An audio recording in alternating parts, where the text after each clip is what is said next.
Okay, that is live. Welcome to the show, everyone. The Heartland Institute's Tim Benson just published an excellent paper looking at the Inflation Reduction Act, showing that the IRA reduced no inflation, but it did inflate green NGOs' bank accounts. The Supreme Court has ruled on a district court's ruling regarding Trump's USAID payment pause, and Canada does not take too kindly to tariffs, even though they've been putting tariffs on our goods. And Trump gives his first speech to Congress. The Democrats do not take it well. We are going to talk about all of this and more in episode 486 of the In the Tank podcast.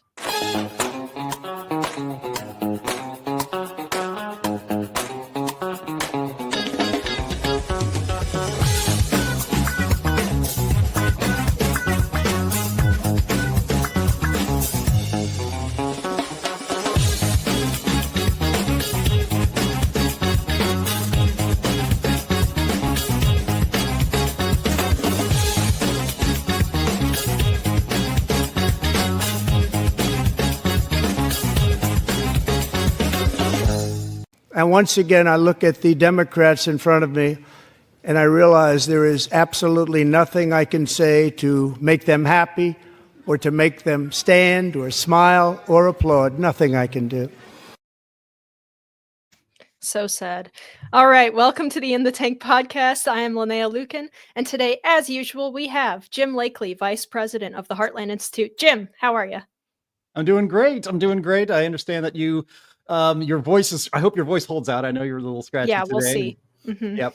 So we'll see. And I will apologize ahead of time to all of our viewers and listeners. Right next door to me, my neighbor's getting his roof redone. So if you hear a little banging on the door, I will try to mute myself. But yeah, it's a beautiful day here in Northern Illinois. And I think more beautiful days ahead for America. We also have Sam Karnick, Senior Fellow and Director of Publications for the Heartland Institute. Sam, it is always great to have you on. Thank you, Linnea. It's always great to be here. Again, I'll follow up with Jim. I hope you're doing well today and you'll get better soon. Thanks. Everybody's worried. I know you have a bit of a sore throat. And I've been inhaling Zicam, so we'll see.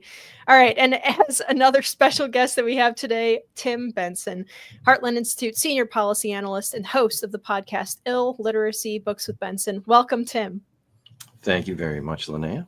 Glad to be here. Alrighty, well, before we get started, as always, everyone, if you want to support the show, you can go to heartland.org/inthetank and donate there. Please also click the thumbs up to like this video, and remember that sharing also helps break through. Even just leaving a comment helps, and if you're an audio listener, you can help us out by leaving a nice review. All right, so we're going to get into this, our kind of newish segment right away before we get into our main topics, and that is Unhinged. And so, may I present the panel and viewers with this, given to us by our very own Donald Kendall. We have Representative Jasmine Crockett saying that President Trump is an enemy of the state and that he is suspending elections and he might hold his position as president forever. So let's give it a listen.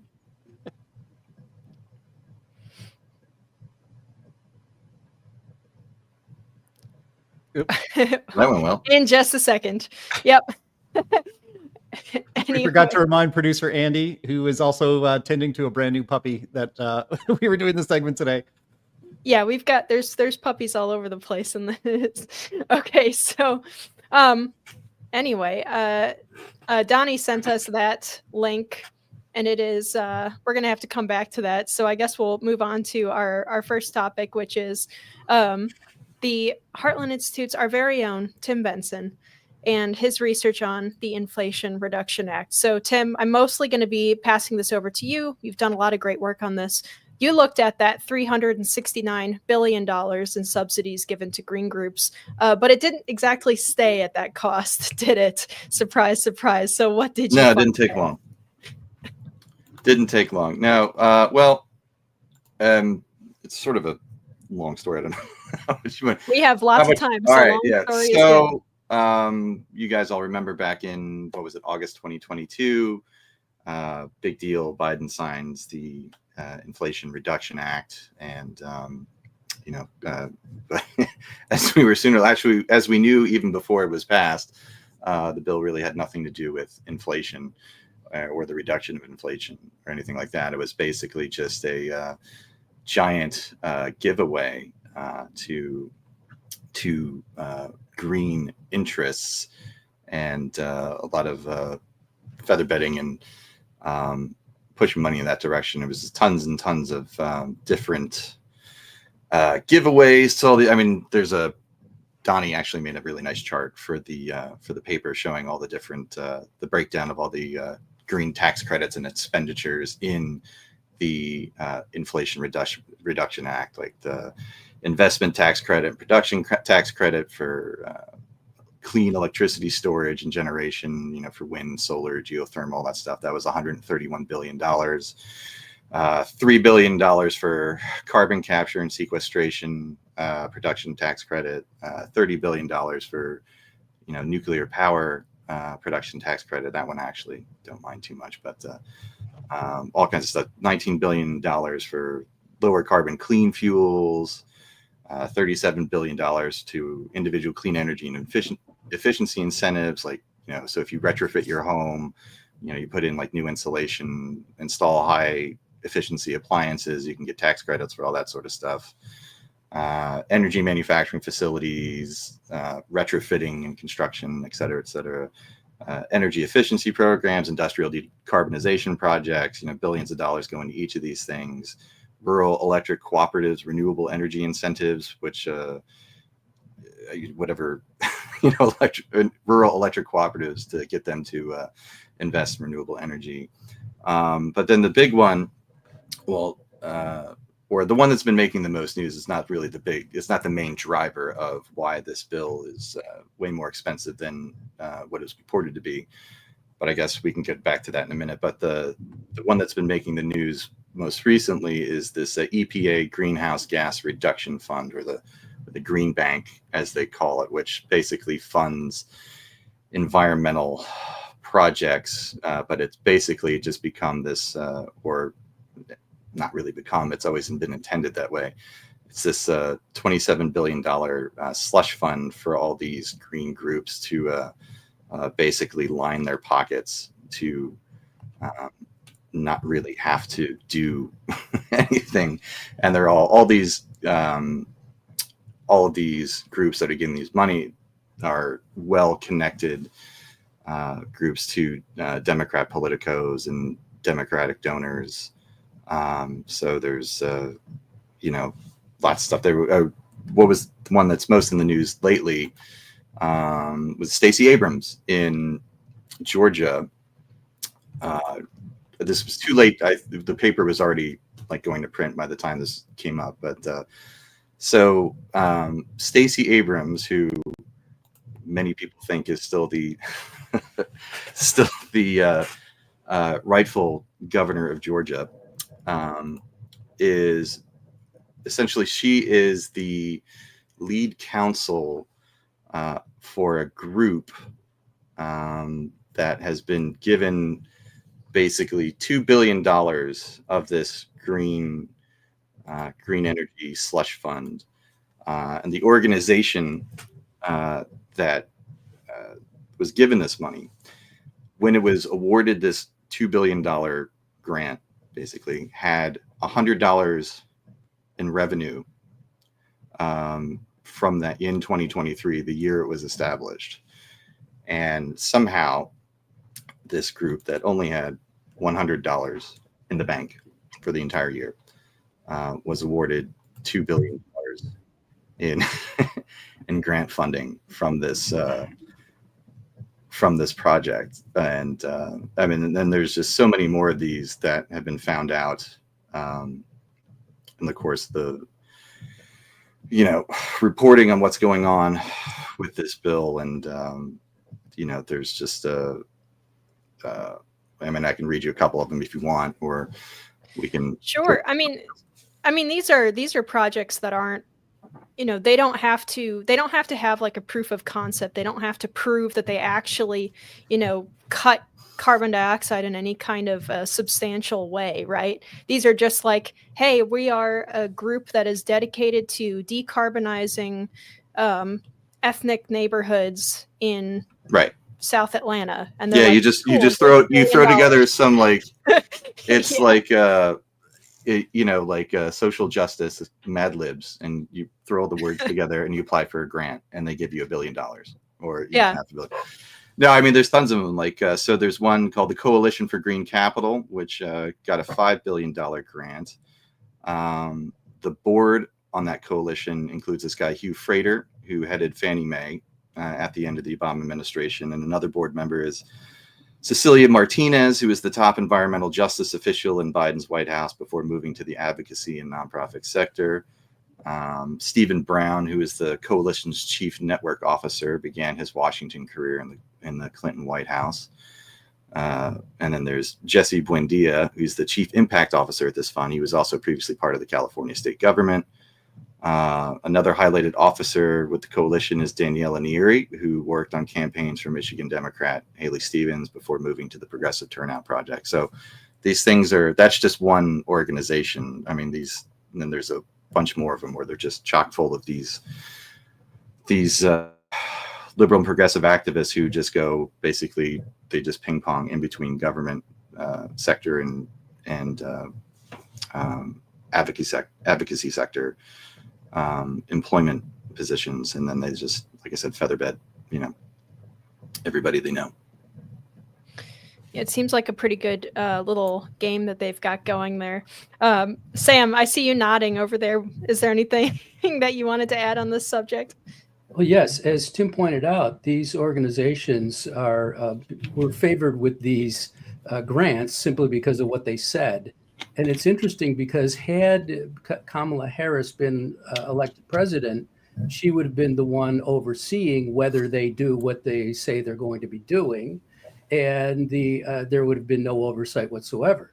Now, it's interestingly enough, it's up to the Trump administration to make sure that these organizations are doing what they said they would do. And one wonders whether the Trump administration will start to claw back some of these grants, or at least make sure that they don't get any more money. That would seem to me to be a very important element of this whole scheme, basically, is that the Trump administration now has to administer it. The other thing that's important is that this was, as is noted, it was part of the Inflation Reduction Act. But this kind of spending, especially the amount of money that is projected well beyond what was allocated for it, this kind of spending is in itself inflationary. The only cause of inflation, really, people talk about the Federal Reserve and the central bank and so forth, and those are proximate causes in a way. But the only cause of inflation always is excessive government spending. There's no reason to inflate the currency if you're not doing that. And so this level of increased government spending, and all of it being deficit spending, all of it being borrowing, was in itself tremendously inflationary. And we could see those results going forward as these payments continue to go out. Yeah, but that program is just one small section of the IRA, and that's not the one that's truly ballooning the cost estimate for this thing. I mean, there's been lots of people looking at what the actual cost of this bill is going to be from all over the place. Not just cranky right wing think tanks like us or anything like that. Brookings has looked into this and suggested that the cost of this bill is going to be in the trillions. Actually, I mean, Credit Suisse has looked into this and thinks that the cost of this bill could possibly be as high as $1.7 trillion, not just the 360 billion or whatever it was originally. Wood Mackenzie, the investment firm, has it somewhere in the over the $1 trillion range. Cato puts the price tag at like 1.8 billion. Then there's the Committee for the Responsible Federal Budget, which is theoretically a nonpartisan think tank, and it's co-chaired by Mitch Daniels, who used to be Sam's governor down there or up there in Indiana, I should say. And then he was OMB before that. Yeah, that's right. He was that too. And Leon Panetta is the other co-chair of that group. So he was, Secretary of Defense in the Obama administration, and he was Clinton's chief of staff, I think, too. Even they put the cost estimate for this bill at least at like $870 billion through 2031 and $1.1 trillion through 2033. So, like I said, it's not just you can't just dismiss the critics of how much this bill is going to cost and just say that it's just right-wing advocacy talking points or anything like that. These estimates are coming from all over the map politically. So Tim, do you think, at this point, is it already done? Like, do you have any hope whatsoever that our legislature might find a way to withdraw this bill and scrap it? Or do you think that they're all getting so many like kickbacks, they're all having so much fun with the infinite money generator that that there's just no way, because there's no will for it? Well, that's a good question, because congressmen and politicians are always fine being against something in the abstract, but then if that something manages to impact their district or their state or what have you in any somewhat meaningful way, or they feel any amount of heat from it, then they tend to be very skittish. And the Democrats are smart. The way they put this together and the way they had the funding distributed, it's going to make it very hard for a Republican House of Representatives that is the 2-seat majority, 3-seat majority at this point, something like that. It's going to be very hard for them to get the votes to repeal it. There is of the report I read, it was in Bloomberg while I was reading this, that so through June of 2024, of the $203 billion from the IRA that had been spent or invested so far, 161 billion of that 203 billion went to 80 different Republican House districts, and 9 of the 10 districts receiving the biggest allocations were Republican districts. 21 of the 25 biggest, allocated districts were Republican districts. Of the 51.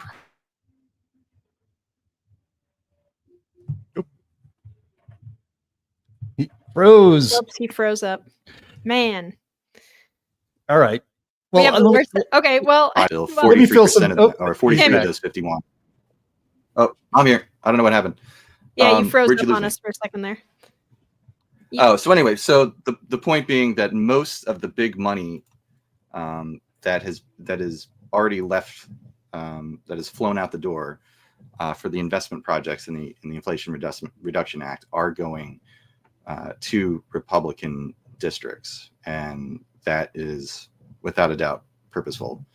And the whole idea being is to basically buy off the not like through bribes or anything like that, but just make it very hard politically for these Republicans to come out and repeal a bill that is giving a windfall in funding for these stupid green projects to their districts. So will they repeal it?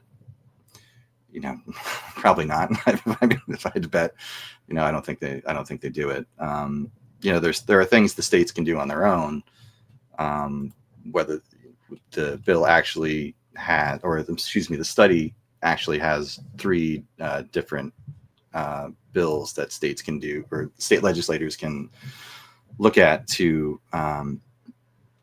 fight back, claw back against some of this green insanity in the Inflation Reduction Act. But that's really just sort of those are just like glancing blows that can be done. It really has to be repealed federally. So, and I just don't think that they're going to do it, most likely. So it doesn't seem to be a priority. We've already, it's already early March. Haven't heard much about it. It's all executive order this, executive order that, and they're concentrating on the one big beautiful bill, right? So Yeah. But we'll see what happens after that. Well, thank you for that hopeful update, Tim. You can always count What I'm here on you for. that one. Yeah. Awesome.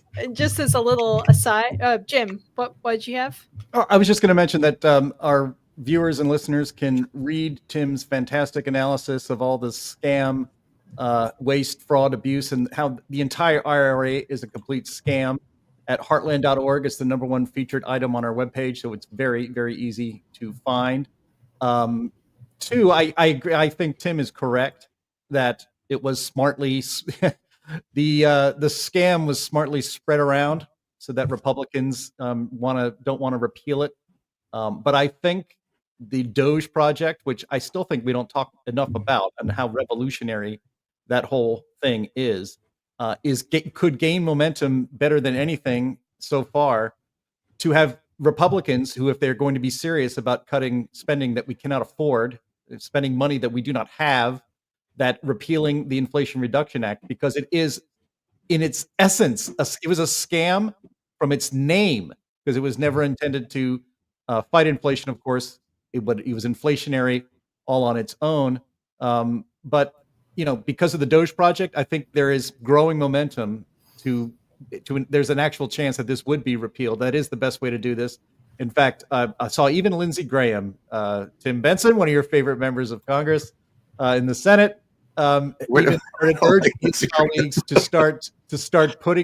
basically writing into law the rescissions of spending that Doge has identified and should happen. So I think a lot of the stuff that Doge is finding comes through the Inflation Reduction Act, and I think if we keep telling the stories, we covered this.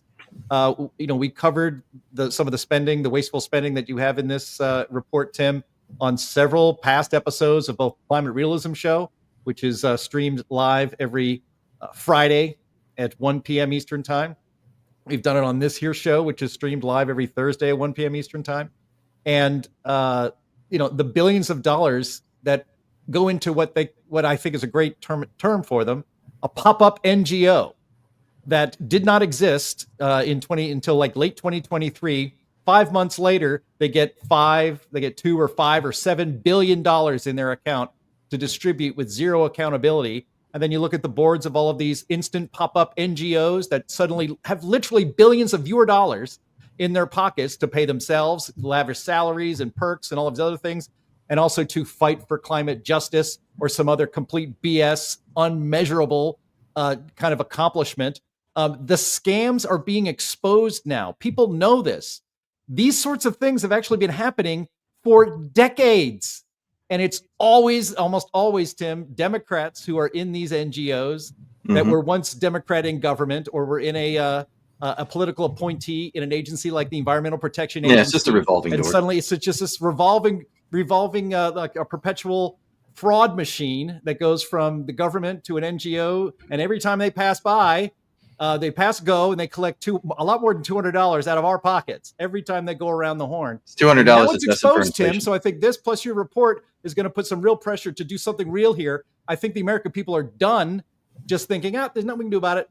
Well, maybe we'll get them next time. One more thing on why this is going to be very difficult for the Republicans to get through. So last August, there were 18 Republican members of Congress who wrote a letter to Mike Johnson, the Speaker of the House, urging him to support the IRA's green tax credits, that the premature repeal of which they said would undermine private investments and stop development that is already ongoing. So of those 18 members of Congress who wrote that letter to Speaker Johnson in August. 16 of those were reelected to Congress, and one of them is Lori Chavez DeRaymer of Oregon, who has now been tapped by Trump, unfortunately, to head up the Department of Labor. So there's already 18.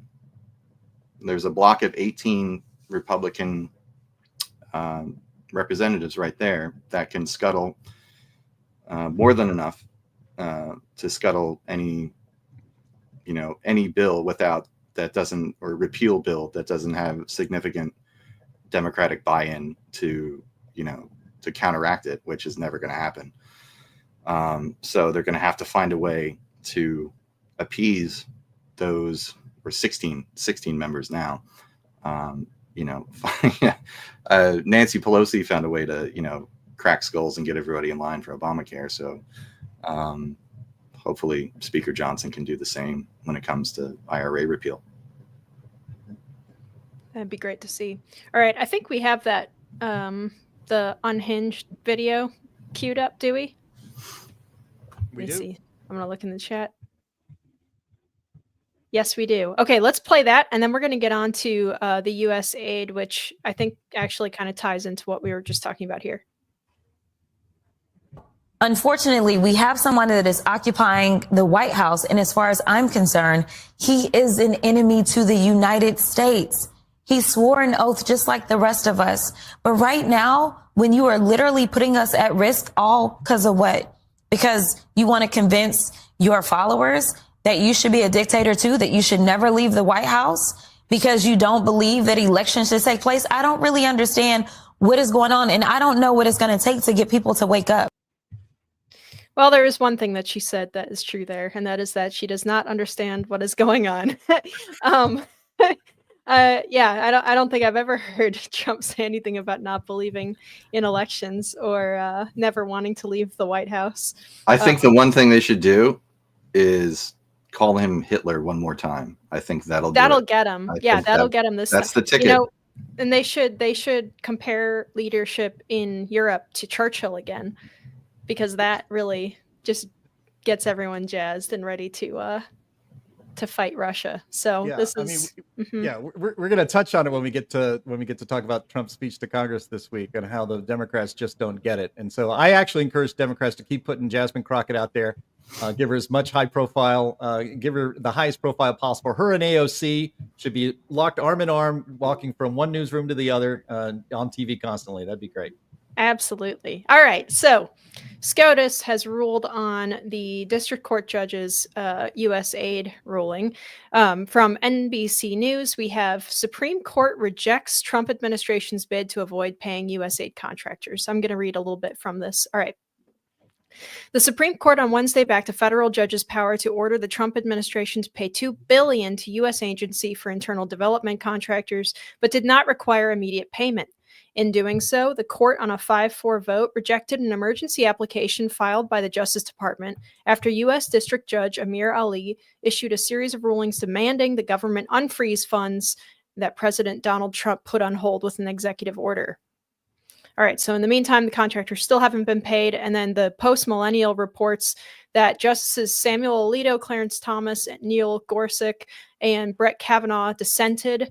And Alito wrote, does a single district court judge who likely lacks jurisdiction have the unchecked power to compel the government to pay out and probably lose forever $2 billion taxpayer dollars? The answer to that question should be an emphatic no. But a majority of this court apparently thinks otherwise. I am stunned, he added. Now, Sam, I think you have a pretty nuanced take on this issue, and I think it compares to the arguments that the Federalist Society was making on X yesterday. There was a comment also by someone by the name of Ed Whelan, who said, there's plenty of room to, 1, dispute or question Trump administration's claim to power to impound the funds, and then 2, still marvel at a district judge's ordering the administration to make payments and dictating the timing of those payments. Yeah, that's really interesting. It's emblematic of the whole strategy, which is to find judges who are going to be sympathetic to an injunction, and of course, and this is very interesting because this is not an injunction. It's a temporary restraining order, but it is in fact an injunction when you come down to it, and that's part of the dissent's point. But what was going on here really is that the judge had set a deadline and said that you have to do this by the deadline. You have to unleash this money by the deadline. But then the deadline passed, and so it became moot. And what I believe Roberts and Barrett were doing was being cute. They're saying, okay, according to the law here, the deadline is over. So this thing, this TRO, is no longer in effect.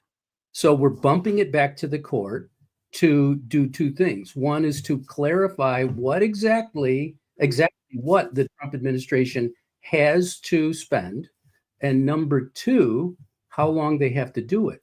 So what it's doing is it's simply bringing this issue back to the district court, it will then go to the appellate court, which will rubber stamp it, and then it'll come back to the Supreme Court. I would not be surprised if either Barrett or Roberts or both then would side with the dissenters in this case. What has happened here is that I think they've been cute and they're hoping that this will just go away. It's not going to go away. This is a very important issue.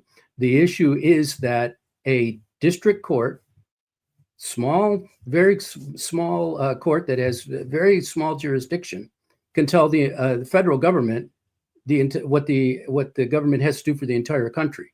And that has been the strategy for the last 8 years since Trump's first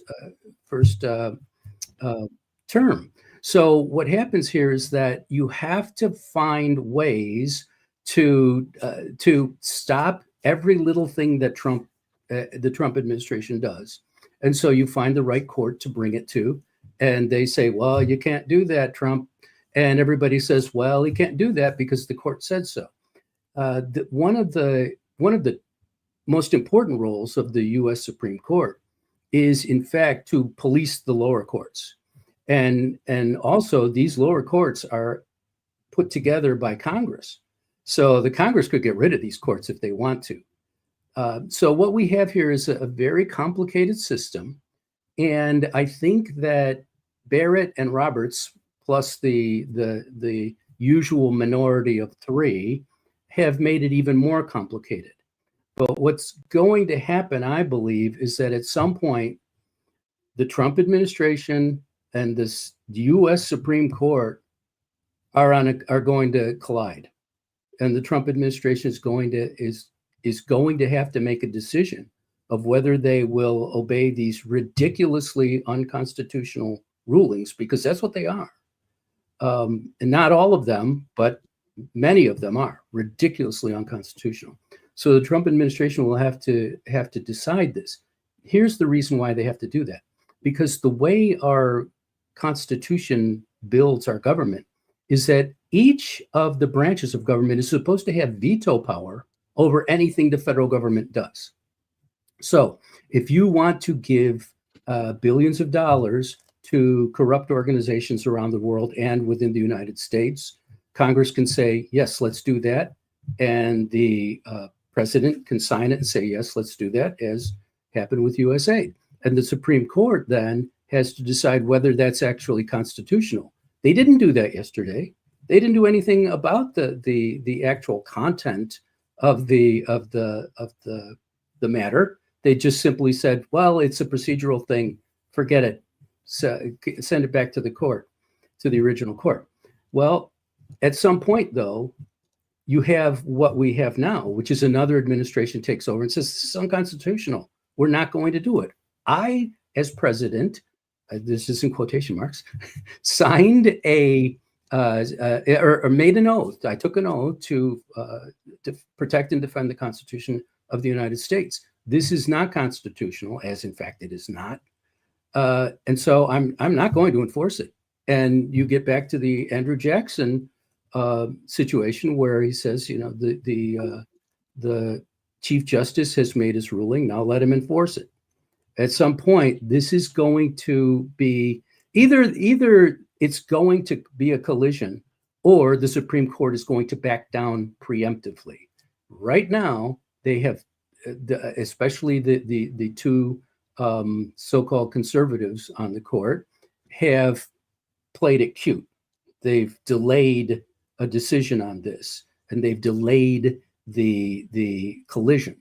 But there will be a collision, and I don't know how it's going to go.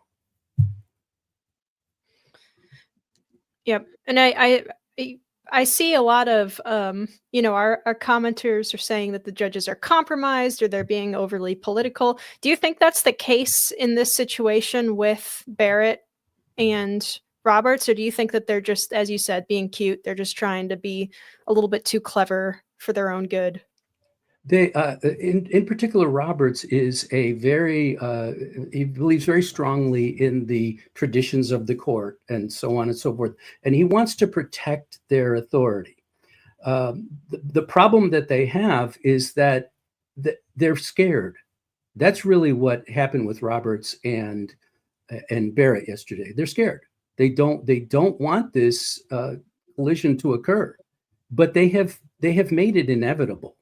And until they start knocking some of these rules down as unconstitutional, there will be a collision.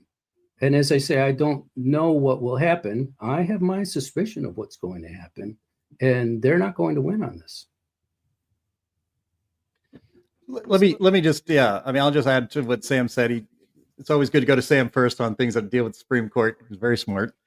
He is part of not the Federal Society, but the Philadelphia Society, which also talks about all these very principled, egg-heady things, as we do here at the Heartland Institute. But, we've talked about this on this podcast a few times.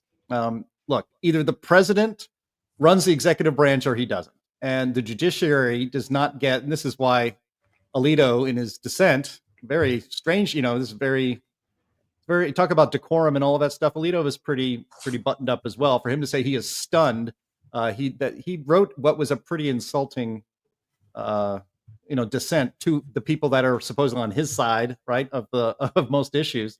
So he was disappointed, to say the least. But I think he sees what we see, and it is, again, either the president runs the executive branch or he doesn't, and you can't have the judiciary, and in particular, a single judge who has questionable at best, as Alito pointed, not in those words, but Alito is pointing out, questionable jurisdiction here at best, basically gets to micromanage the presidency. That's not the way our constitutional system is supposed to work. And Alito rightly says that this decision, or the majority here, the very narrow majority, seem to be okay with it being broken in that way. And the irony here, of course, is that Congress has delegated to the executive branch, to the administrative state, broad discretion in all the details of how, carry out the details of the laws they pass and the money they spend and all of that sort of stuff. It cannot be the case that this is okay to do, that it's okay to give all that discretion to the executive branch as long as they're super active and stealing your land and taking your liberty and taking your money. All that's fine. All that discretion is fine. But it's not okay if they don't do that, if they're not active, if they're not spending your money. It can't be only a one-way street in this. And I think that's the real question here that has to be answered by the Supreme Court eventually. And as Sam said, maybe Roberts and Barrett were trying to be a little too clever by half, but I think at least it seems clear to me that they will eventually get to the right place. They are just, especially Roberts, is such a stickler for procedure. He would not want the Supreme Court to take even a half step farther than, than the Supreme Court may have done in 1911, right? So he's so against an activist court, at least he says he is, that he thinks that coming down on the side of Alito and Thomas and the other conservatives on the court would have been too activist. We disagree, but that's where I think Roberts is. May I jump in with one quick comment? Is on the judges themselves, or the justices themselves, I should say. Is that there have been many complaints about decisions on which Gorsuch and Kavanaugh signed up in the past, but this one they got it right, and they are on the right side of this, and they signed on to a blistering dissent by Alito. I've long thought that Clarence Thomas was the most insightful justice on this court. I believe that Alito is the best writer on the court and is an incredible rhetorician in the sense of the original idea of rhetoric, which is the logic that you use in addition to the language. So the fact that Kavanaugh and Gorsuch signed on with this is a very good cause for optimism, perhaps. All right, excellent. Thank you guys so much on that. Okay, I'm going to go to Tim for this next subject that we're going to be dealing with here, which is that, Tim, on a scale of 1 to 10, how bad do you feel for Canada on a regular day? 0. I mean, I love Canada. Excellent. Okay, I've been to actually every single Canadian province other than Newfoundland. I've actually traveled extensively in the Yukon. I've actually driven to Alaska from the continental United States, so I had to drive up through the Yukon. So I love Canada. It's the best. That's an awesome other trip. than the United States, but okay. And we have quite a few Canadian viewers of this show and of our Friday show, so we are covering this with all the delicacy we can. But Canada is not very happy with Trump right now. So from Bloomberg via Yahoo Finance, the Canadian government announced a sweeping package of counter tariffs against U.S.-made products after President Donald Trump confirmed that his administration will go ahead with levies against Canada and Mexico on Tuesday. The retaliatory measures were expected after Trump said earlier that there was no way for Canada and Mexico to avoid the broad tariffs that he had been threatening since he was elected in November. It's a trade war that will disrupt one of the world's largest bilateral trade relationships, worth more than $900 billion in annual goods and services. Canada is the largest single buyer of U.S. goods and vice versa. Trump's executive order, signed February 1st, calls for 25% tariffs against most of what the U.S. imports from Canada and Mexico, and 10% on Canadian energy products such as crude oil, natural gas, and uranium.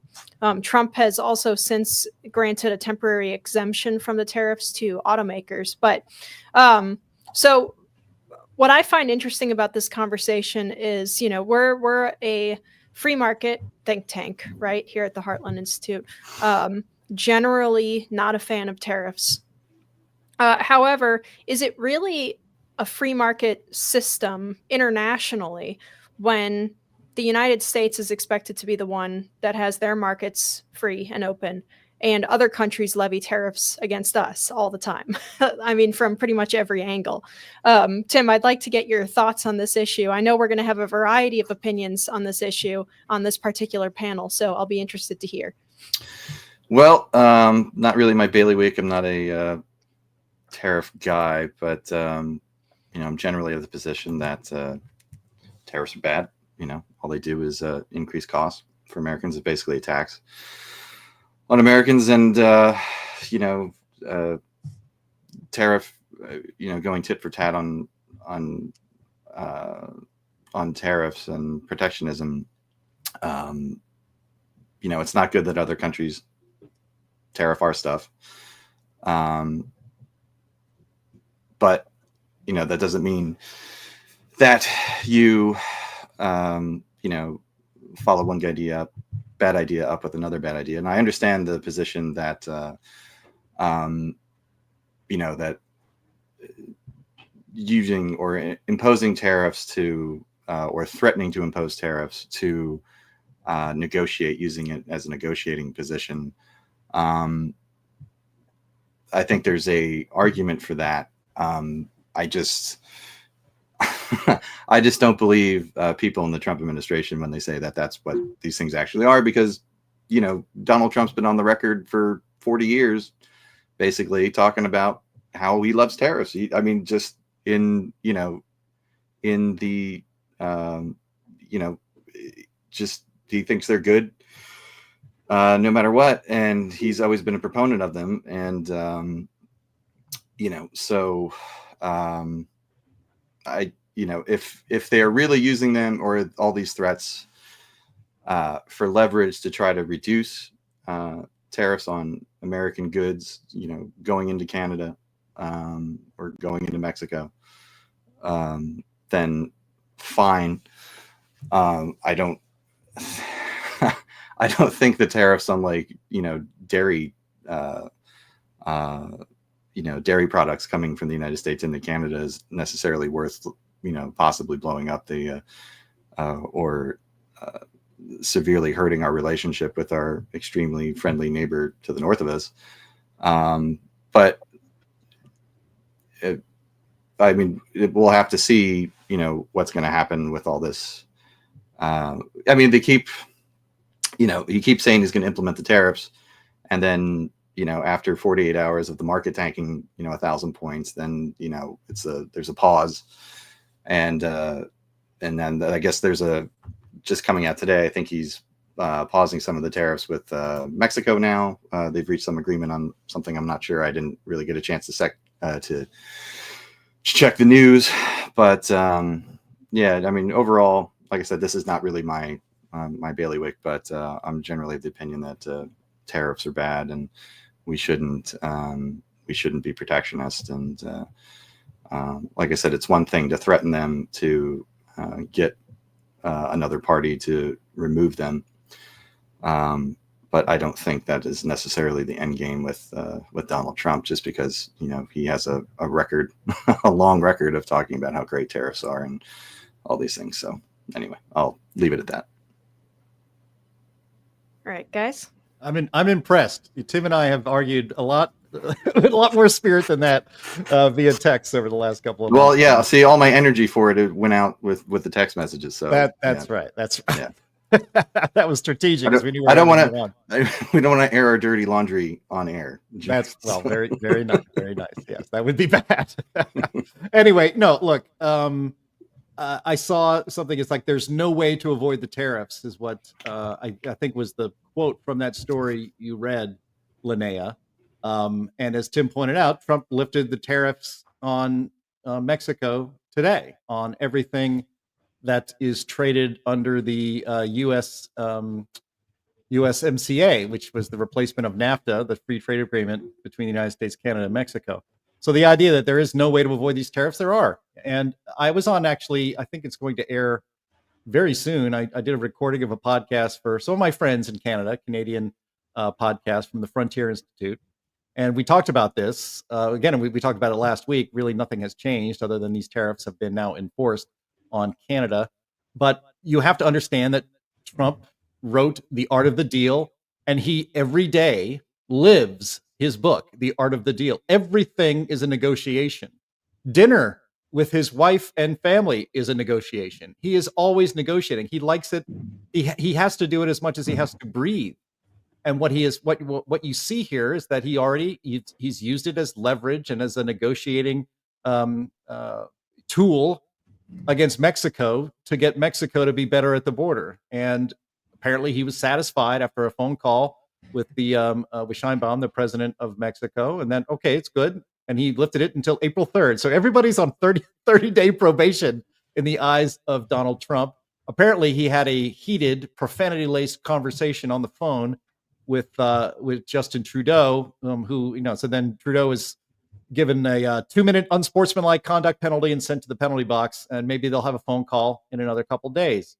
But look, the tariff on dairy products in the United States, and this is the good thing about this whole thing happening, about Trump's kind of obsession with tariff, saying it's his favorite word in the dictionary. It's not love, it's tariff. Is that we are having now an international conversation on tariffs, what they are, what they should do, what levels should they be at, and we're also learning how they can be used as a very powerful piece of leverage in international trade negotiations. So the dairy products, and I didn't know this. Why would anyone have a need to know this until like about 2 months ago? But the tariff on dairy products from the United States into Canada is 250% on average. It's actually a different tariff if it's cheese than if it's milk and all the other kind of dairy products. It's different, but it's about 250%. So Trump putting a 25% blanket tariff on things is 100 times less damaging than a 250% tariff on dairy products. Dairy products are pretty important, and we have a huge dairy industry in the United States, and it's basically forbidden to trade them in Canada. my understanding, I heard this on another podcast, is that there are Canadian banks operating in the United States, but there are no United States banks operating in Canada. So this whole thing is for leverage to negotiate. Donald Trump wants to negotiate better trade deals between the United States and Canada, and the United States and Mexico, and the United States and Europe. And he's going to use tariffs to get them to the table so that he can get a better deal for America. Is it going to be, I don't know. Actually, I don't even know how long the 250% tariff on dairy products from the United States to Canada has been imposed. I bet it's longer than a month. And so far, we basically are going month to month. And Donald Trump is doing this to get a better deal for the United States. I am not in support of tariffs. I'm much more in support of free trade, but they exist and they can be used effectively. And I'm holding judgment on how bad this is until a little bit more time passes and we see how it goes. There are actually 16 American banks that do business in Canada. Okay. All right. So I heard wrong on the podcast, so I'm glad I was corrected. And I'm sure somebody in the comments was going to correct me anyway. But still, this idea that there was this, wonderful free trade, which I think everybody just assumed that there was this wonderful tariff-free trade agreements between our friends in Canada and the United States, and that's just not the case. And this is a real educational moment for America. We haven't talked this much about trade since Ross Perot was holding charts up on television and talking to Larry King. Larry, can I finish, Larry? He used to do all that before stuff. Linnea was even born. Yeah, I know. Before Larry was not quite. Maybe. I would say as a true free market person, one, I'm in support of free trade. Yes, let's have some.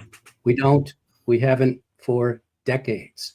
Trump is right to say that we're getting bad deals on all of these from all of these countries. Now, and I think Jim is right that what Trump is trying to do is get more advantageous agreements with these countries where the U.S. consumer and U.S. business are not paying out quite so much as we pay to support the rest of the world. The problem we have here, though, is that almost everything that people know about tariffs is quite simply false. A tariff is just a tax. To use it for protectionism, well, you can use anything for anything. You can use a hammer to try and put in a screw. So it's of no consequence whatsoever.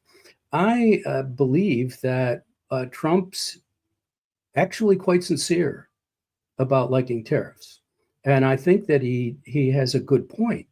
And I've written about this in the past, which is that tariffs are great from a free market perspective because they cannot raise much tax money. The highest we would get from tariffs back in the latter part of the 19th century, when the entire federal government was financed by tariffs, was about 1.5%, something like that. Very small amount of money. Now it's way up. It's 30%, something like that, of GDP. So they don't raise a lot of money, and that's a good thing. If you were to get rid of the income tax, replace it with tariffs, you'd have a much better country. Frankly, everything would be a lot better. So the problem we have with tariffs, more than anything else, is that people just don't understand how they work and what good they can do. I really approve of Steve Moore's suggestion, which is the 15 by 15 by 15 plan, which is where you would have a 15% tariff across the board. We're not using it to manipulate trade. We're just using it for revenue. So you have 15% tariff for revenue and for another thing. We're using it to equalize the government's treatment of different kinds of production of goods and services. So what you do is, if you have a 15% tariff and a 15% income tax and a 15% corporate tax and a 15% capital gains tax, well, that reduces your corporate tax, your capital gains tax, and your income tax quite significantly. And it raises your tariffs in some cases, and quite significantly as well. But what that does, that's really brilliant, is it equalizes the treatment so that you're not just running taxes on production. Your taxes are going to be at least partly on consumption, which is what a tariff is. It's a consumption tax. So when you, especially in modern day America, because remember, we don't really do so much manufacturing here.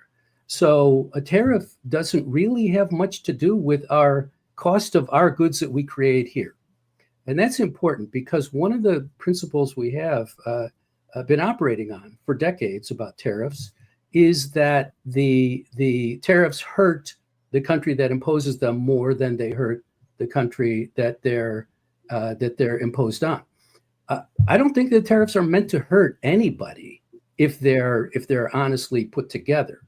The reason that people have been so critical about tariffs on both sides of the aisle since the beginning of the 20th century has been that tariffs make it difficult to have a gigantic federal government, and they make it difficult to spend 30% of GDP without borrowing, which you can only do for so long, as we'll find out in about 5-6 years.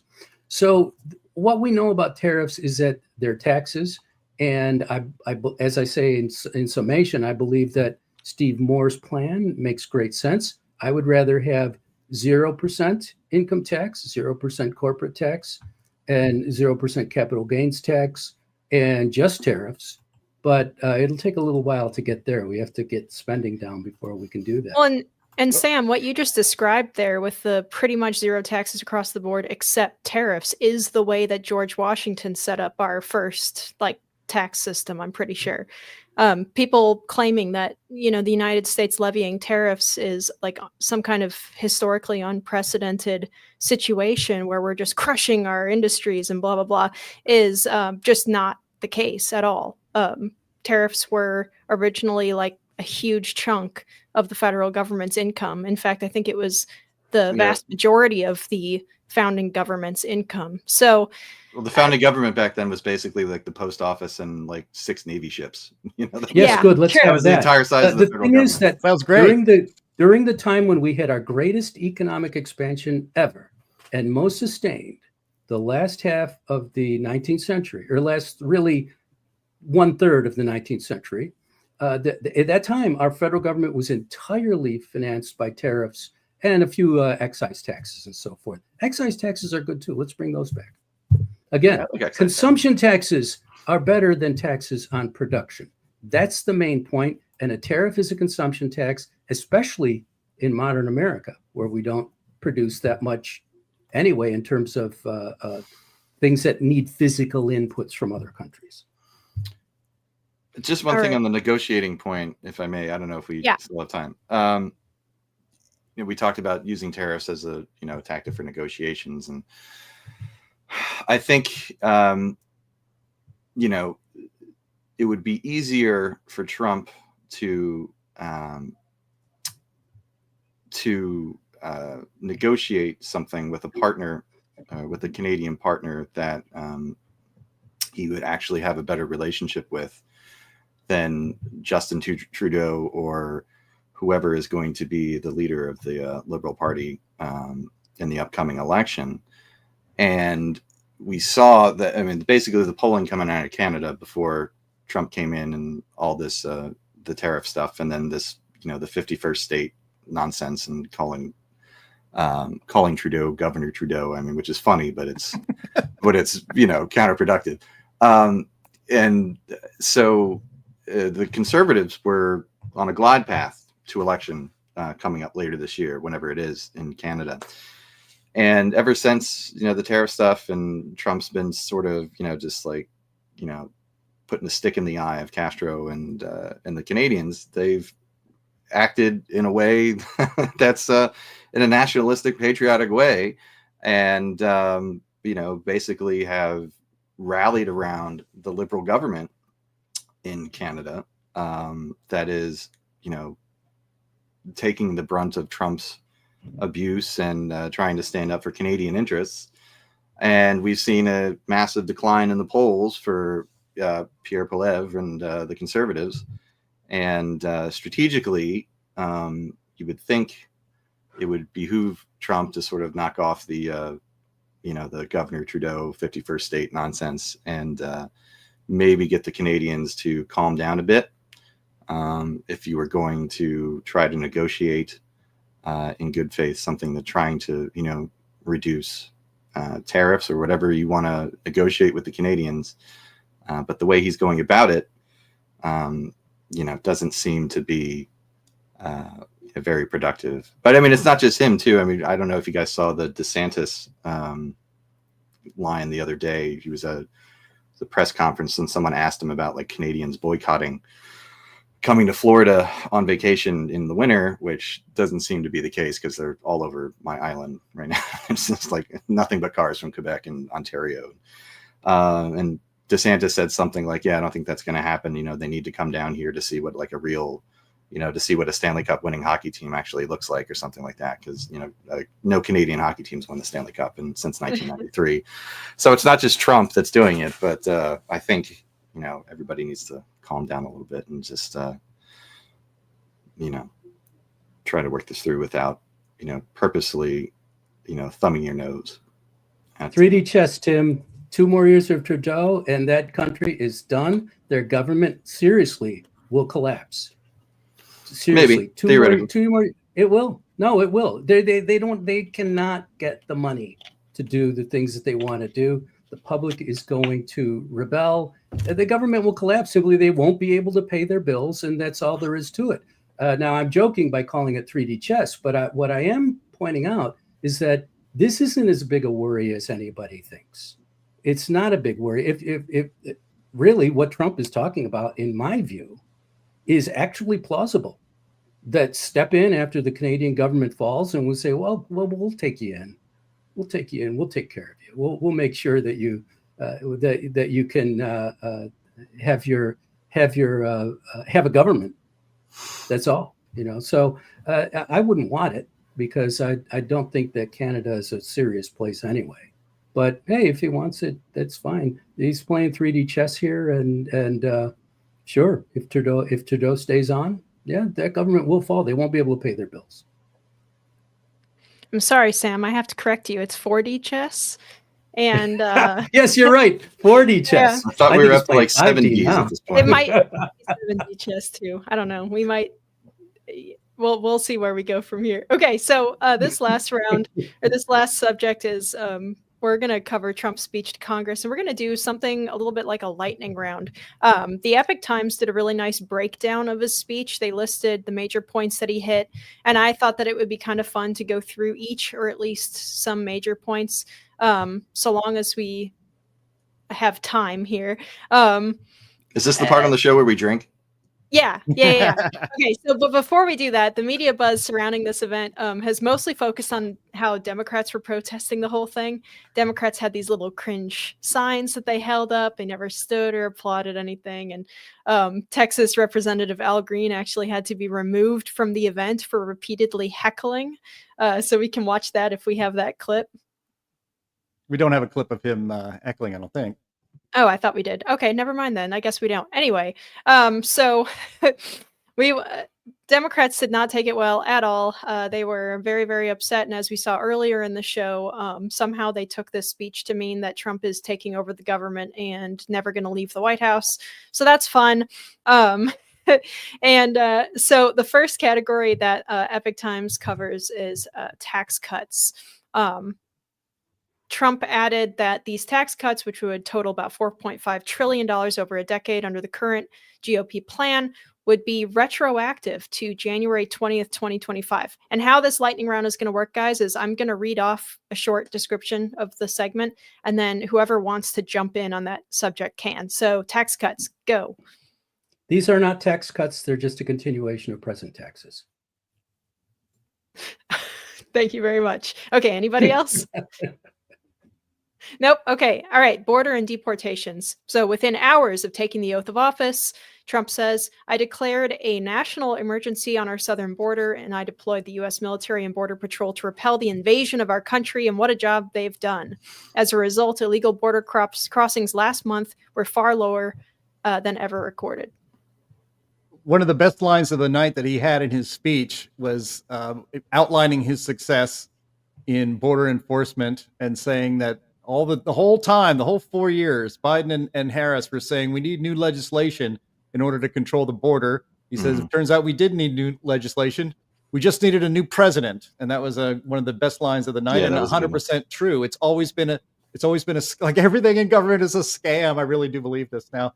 But the whole idea that we needed new legislation to control our borders was always a scam, and it was a scam, in other words, to get concessions on other things by the Democrats. And now this should be a settled matter for all time. All right, next, getting rid of woke. Trump invited a female volleyball player who was gravely injured by a male player.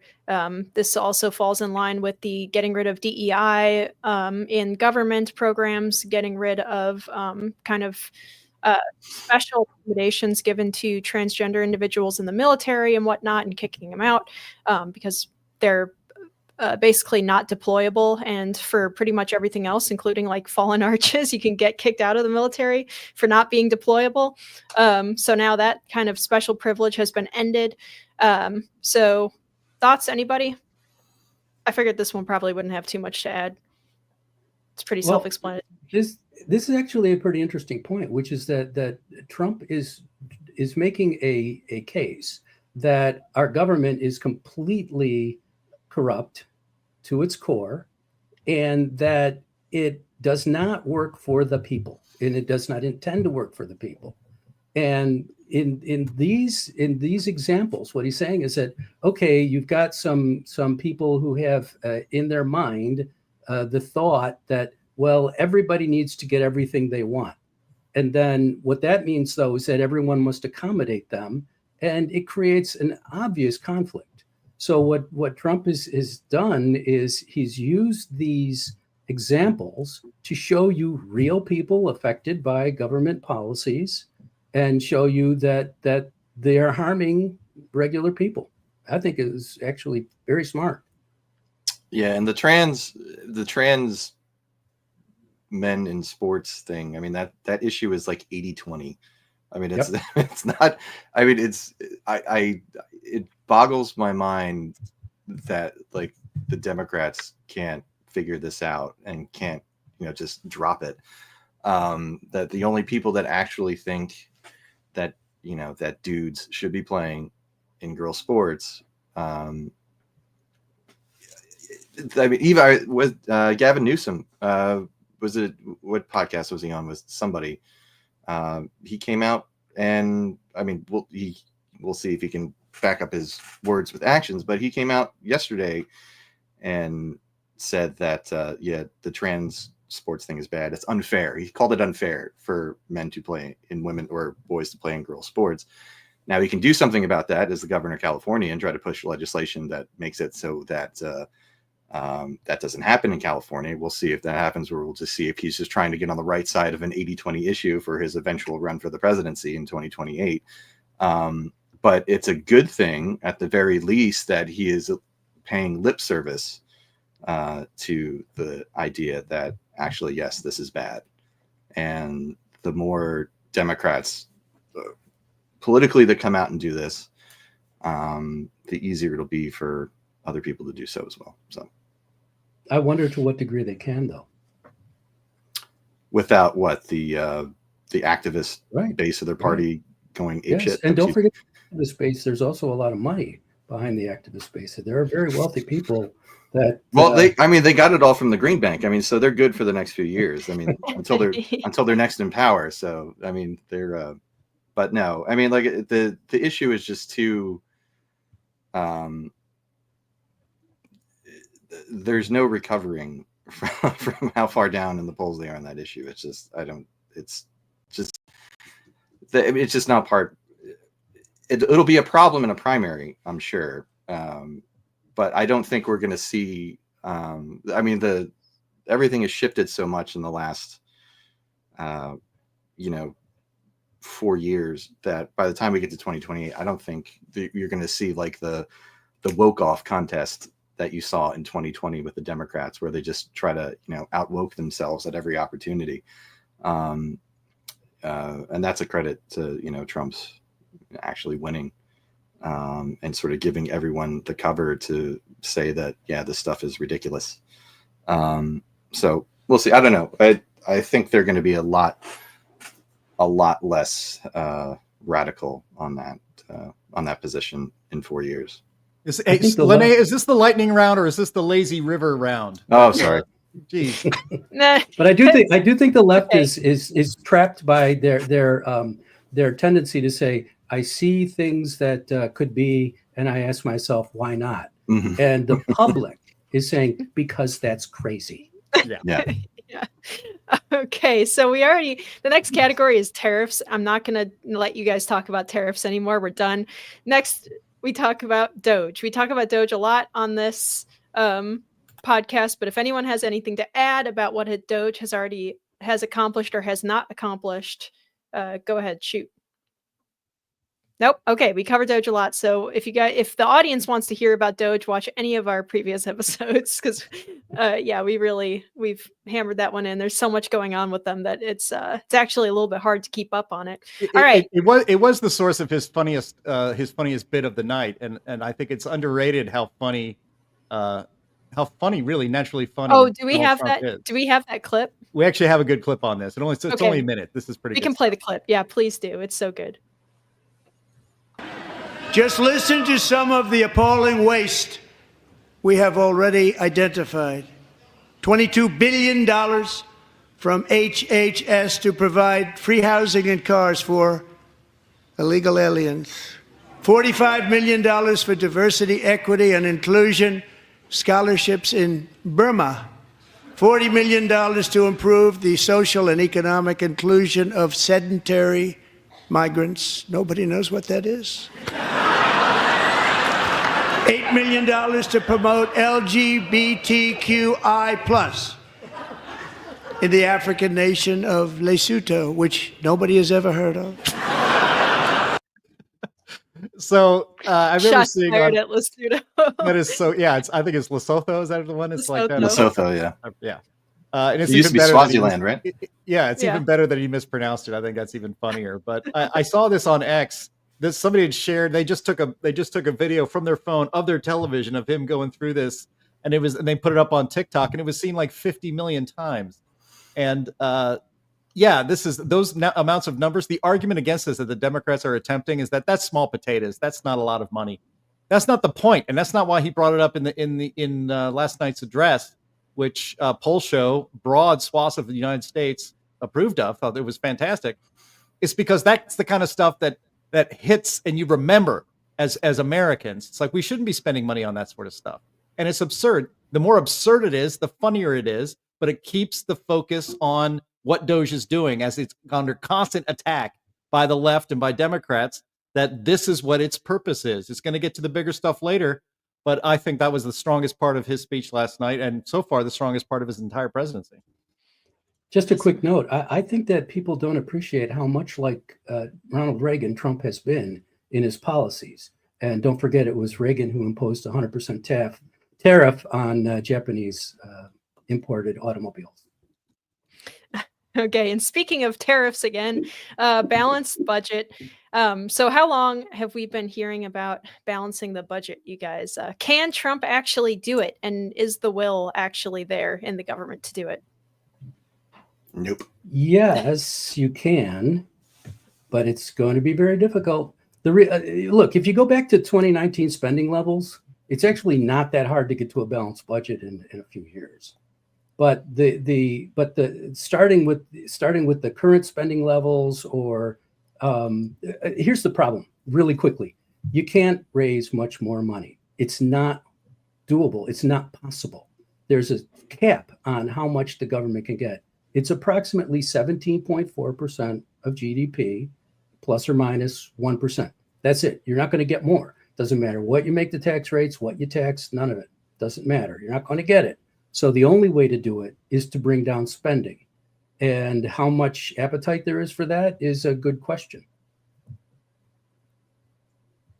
I'm going to say there's no appetite for it, but we might be able to get it done. You'd be right. There is no appetite for it. All right. So Trump also highlighted victims of crime, especially crime from illegal aliens. And if anyone has anything for that, I figured there probably wouldn't be too much to add to that. It's a major issue.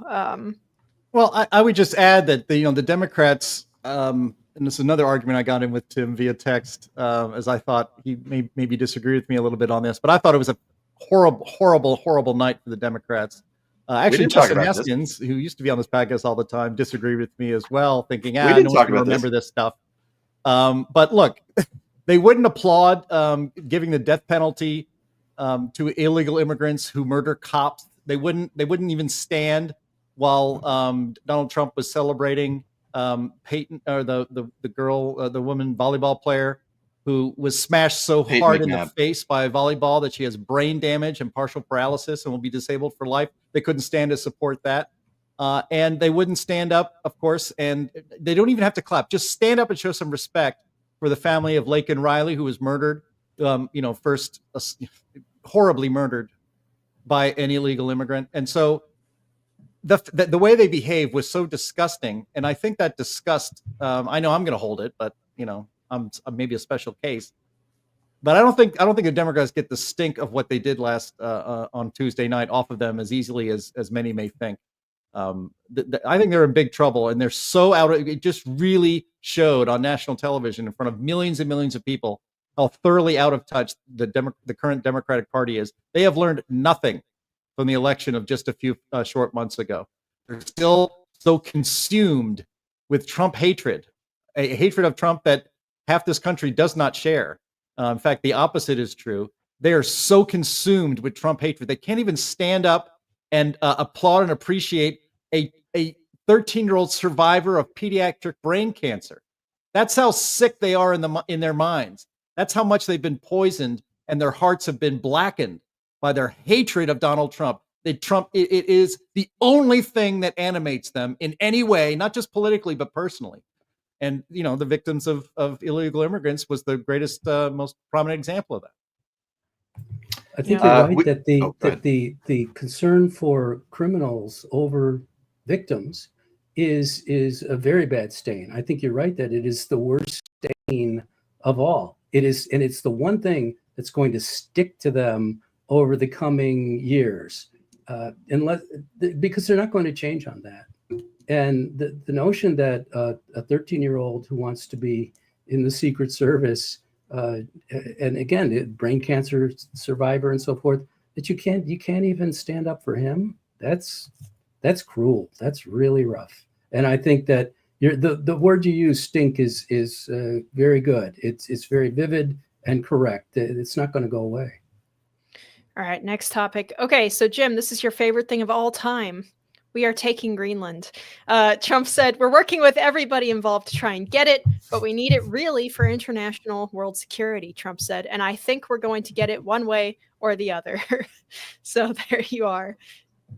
I was so happy to hear that. That's exciting. Are we getting Greenland, Jim? Probably not. We'll probably just come into a minerals deal with them like we're trying to do with Ukraine. So who knows? I mean, we have a presence up there. We have a military presence, at least 2 bases. So, who knows? Yeah, my Why not? grandfather Why served not in expand the Greenland. United States into Greenland? It's a completely cost-free and very valuable acquisition. It's not crazy to talk about it. I like that he's talking about it. All right. Tim Speaking of doesn't agree minerals with me, but deals, that's okay. No, I'm all for Greenland. speaking of minerals deals, Zelensky apparently, according to Trump in his speech last night, has come back to the table quietly on the phone, talking about that minerals deal again. Any comments regarding that? Is anyone surprised that Zelensky kind of meekly came back to the table? I thought he then had to. I thought he then meekly walked away from the table again. He's gone, flip flop on this. Who knows? You have to monitor by the hour to see where he is. Who knows? He was basically installed by Europe, and he's their puppet, and he thinks that he's actually got his hand up in their back when it's otherwise. And they don't have anything that they can offer him at this point. So he has to come back to the United States with hat in hand. And Trump saying, well, what are you going to give us that will make it worth our while? Makes sense. Yep. All right. Next, Trump talked about shipbuilding. He wants to bring shipbuilding back to the United States. He wants tax incentives for that. And to me, as someone who's worked in the oil industry, and most of our ships, our big ships that we have, are built at least for drilling and stuff, are built by Samsung. They're built over in Singapore. We don't build any, as far as I'm aware, big like industry ships like that. We get them all from abroad. And it actually, it would help us get around some of the issues that we have with, I think, the Jones Act. If we were to build more of our own ships and especially oil field related ones, it would help the East Coast a whole lot. So what do you guys think? I agree that the Jones Act. I agree that the Jones Act is an intrusion and a problem. But you're right. Building them here was the purpose of it. So it would be nice if we could do that. So yeah, yeah. Shipbuilding is also a very good Elvis Costello song for anybody. Oh, that's right. My 2 cents. The last thing that we have here is the arrest of a terrorist that was in charge or directed the Abbey Gates bombing in Afghanistan that killed, I think, 13 service members during the Afghanistan withdrawal. They apparently, Trump announced last night that they caught the terrorist responsible and he is in custody. And that's all of the topics that I have there. Anybody want to add anything to that or any of the other things we have going on? It was yet another thing Democrats could not applaud at that speech. I mean, they are so sick with their Trump derangement syndrome that they think even just celebrating something like that, a very American thing, is legitimizing Trump in some way.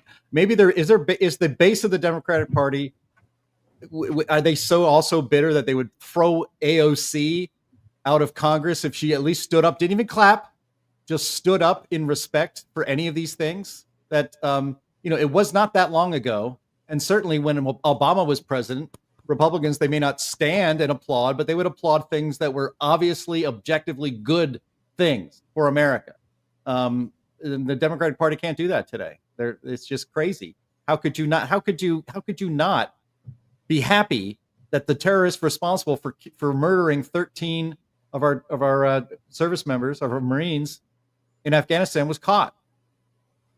How could you not do that? I don't know. Well, they got pissed off about Soleimani too when he took out Soleimani a couple of years ago. There was, oh my God, this is going to escalate the entire region, and this is bad, and this is never should have been done, unprecedented. The austere scholar, right? Yeah, the austere religious scholar. That's right. We talked about Canada and Greenland.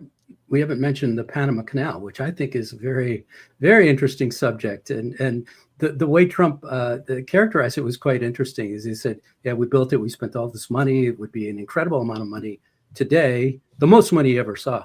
But then he's saying, "Well, they're basically giving it to China, and we didn't want." And even Jimmy Carter didn't plan to give it back to China, or give it to China. So that's an interesting subject. And I think that'll actually have, I believe that's going to have a lot of resonance among the American people. You guys remember the original before the Obama birther thing? The McCain was birther thing that a lot of people were arguing that he was ineligible to run for the presidency because he was born in the Panama Canal Zone. Right, I remember that.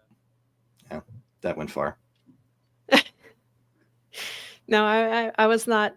I don't think I was politically aware enough to be aware of that situation, but that is hysterical. All right. Unfortunately, that is all the time that we have today. Thank you, everybody, for tuning in. We are live every single week on Thursdays at noon Central on Rumble, Twitter, or X, YouTube, Facebook, all those places.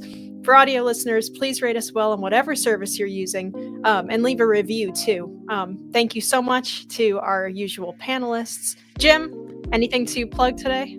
No, you can just follow me on X at J Lakely. Follow the Heartland Institute on X at Heartland Inst, and always visit heartland.org. All right, Sam, what do you got?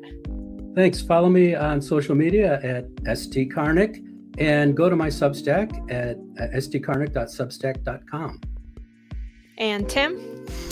Yeah, I am purposely not on social media, so I guess just check out stuff. Yeah, on the Heartland website or the podcast, the Books podcast. You can check that out, Illiteracy, which should come in your Heartland Daily podcast feed if you get that. So yeah, that's it. Yeah, so please everyone go to heartland.org to see Tim's paper on the front page there about the Inflation Reduction Act and how it did not reduce any inflation and just spent a lot of money on green boondoggles. So thanks again, everybody. We will see you again next week.